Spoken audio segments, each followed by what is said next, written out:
Bonjour Mathieu. Bonjour Philippe. Alors, la qualité est une notion assez vague.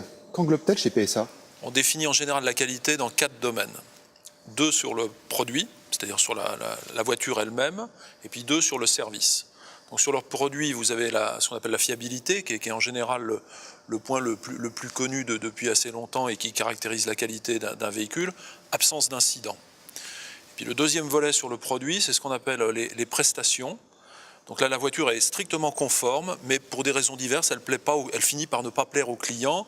Ça peut être le confort, ça peut être les espaces de rangement, ça peut être la taille du coffre. Voilà.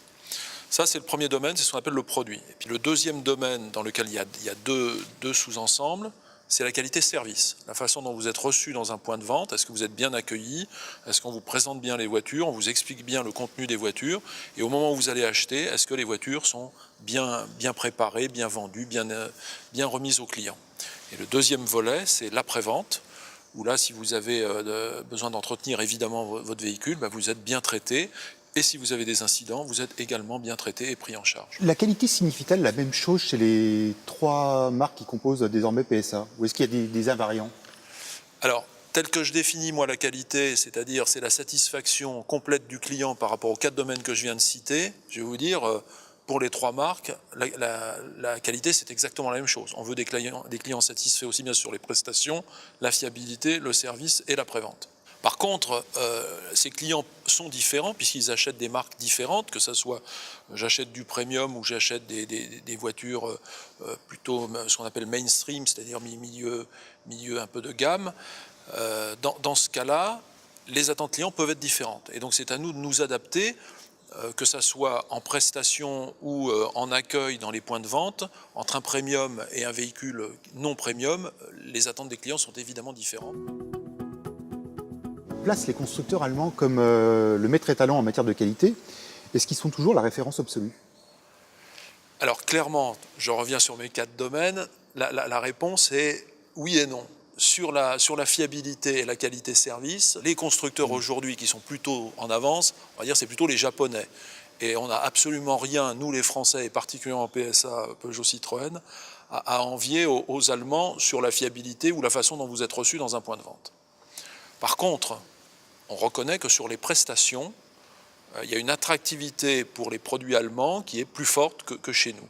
Et on a beaucoup travaillé ces derniers temps, par exemple sur la qualité perçue de nos voitures, et vous avez vu que notre 308 a été élue voiture de l'année et devant les Allemands.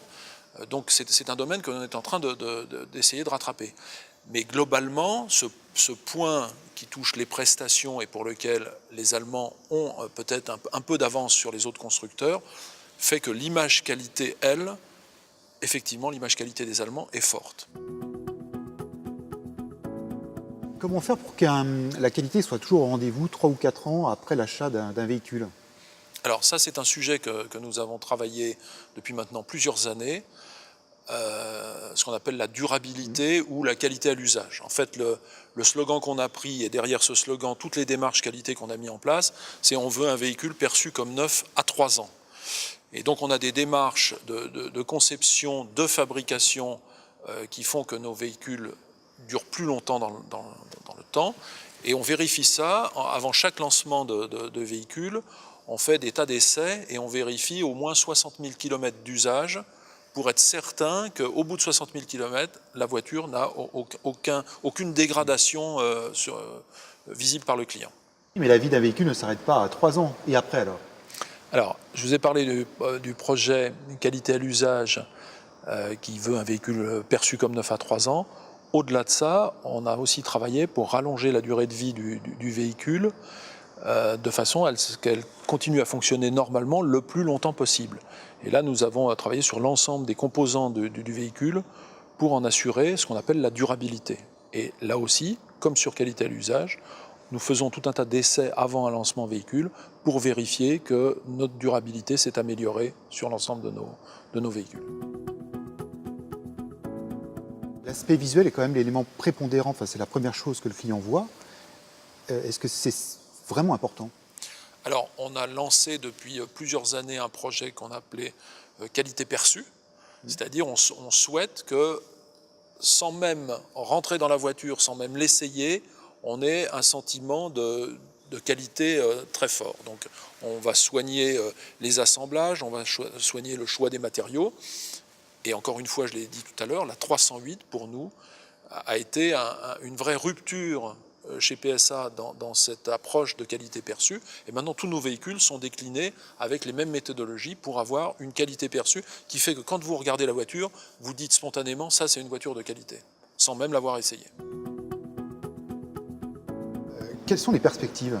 Il est évident que les clients sont de plus en plus exigeants, et c'est complètement normal, puisque les voitures s'améliorant, les demandes sont de plus en plus exigeantes. Bon. Donc nous devons continuer à progresser. Et puis surtout, les autres constructeurs ne restent pas les bras croisés, et eux aussi améliorent leur qualité, puisque c'est un enjeu important pour pouvoir vendre des voitures que de vendre des voitures fiables avec de bonnes prestations et une qualité service remarquable. Donc nous continuons à progresser. Et nous avons des objectifs aussi ambitieux que ceux qu'on vient d'atteindre récemment. Merci. Eh bien, merci Mathieu. Au revoir. Au revoir.